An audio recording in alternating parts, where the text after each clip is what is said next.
Okay, we have two electrodes in order to operate the pump. The first one is the bottom layer electrode or bottom layer contour. So the bottom layer is connected at the pump body before fitting any pipe upon the pump. So that is this black wire.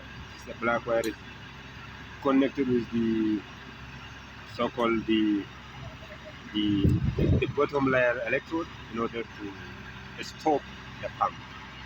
When the water is pumping out from the sump, when it reaches that level, that is in order to stop.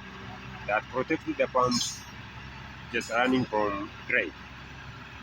And additionally, when the water comes and fill the level, once it reaches to the maximum height, this electrode, look at here, this electrode, this is a metal plate.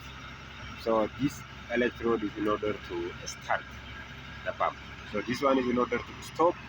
Is the black wire connected electrode, which is similar to this, which is in order to stop, and this one is in order to start the pump. So this is directly connected with the line. Look at here, this black wire. Look at this black wire.